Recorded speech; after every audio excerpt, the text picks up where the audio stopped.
Hey all you cool cats and kittens, I don't usually make serious videos. I'm a pretty easygoing guy. As of filming, there are some concerning things going on in pop culture. Specifically, I'm talking about this book, Daddy's Little Toy.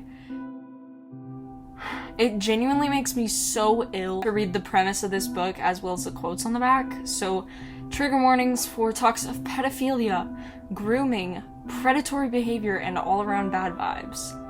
I wanted to address this book in particular because I feel like on the timeline of important things that happened, this marks a fairly significant cultural shift.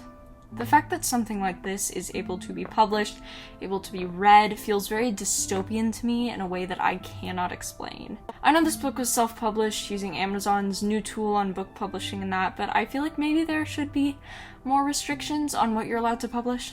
Just a hunch. Anyways, if you're watching this video, you probably saw the thumbnail, which means you're curious about this book. And in case you didn't know about this book, and you're just in it for me, I just want to say thanks. Love you lots. Subscribe if you haven't already. This book, Daddy's Little Toy, is about a freshly 18-year-old girl falling in love with her father's best friend who is in his mid-30s. I will not be reading any excerpts from this book, or reading the quotes on the back. The book isn't the main topic of this video, but it does contribute to what I'm overall trying to say. So if you do want to do your own research, that's on you, but it is an evil, twisted book, so I do not recommend it. The friend of her father actually starts noticing her when she is 3 years old and he's in his mid-20s.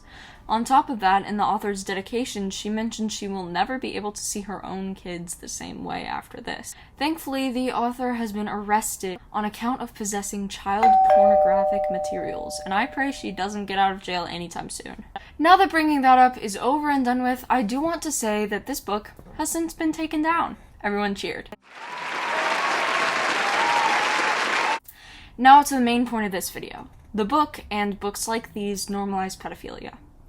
It is not okay for a freshly 18-year-old to be dating someone in their 30s, or anyone significantly older than them for that matter. In some places, the age of consent is 16, which I still don't think is okay, but I digress.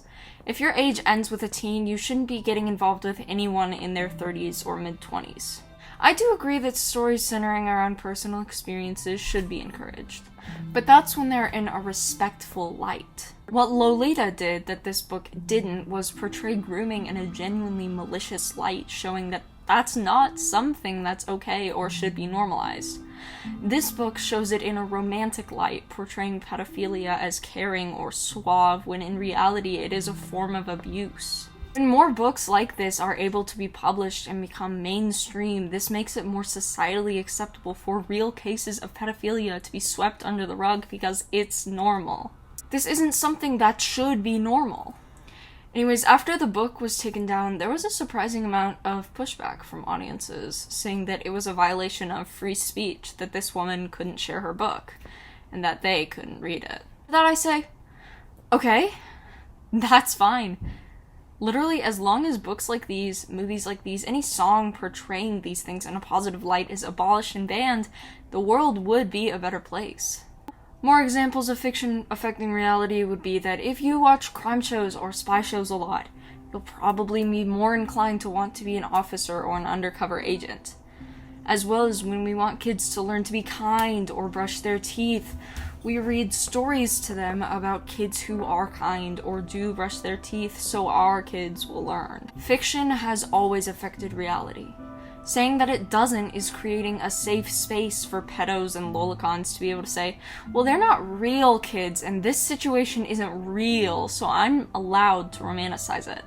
Which should not be okay. Making jokes about suicide, murder, rape, and generally making light of dark situations can also help normalize and desensitize people to those things, which is not good. I hate jokes about things like that because they are serious topics, which is why I usually do encourage the people around me to please not bring those things up in a joking light. We need to start shaming people who say things like, oh, she'll be a looker when she's older.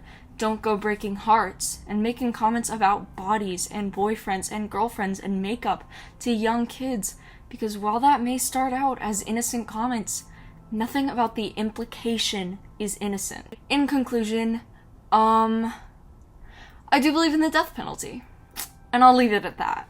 Thank you for watching. I'm so sorry this was a really short video. I am going on a trip like right now, filming it before I have to leave. And I actually edited this video on the car ride there. So sorry again, and as always,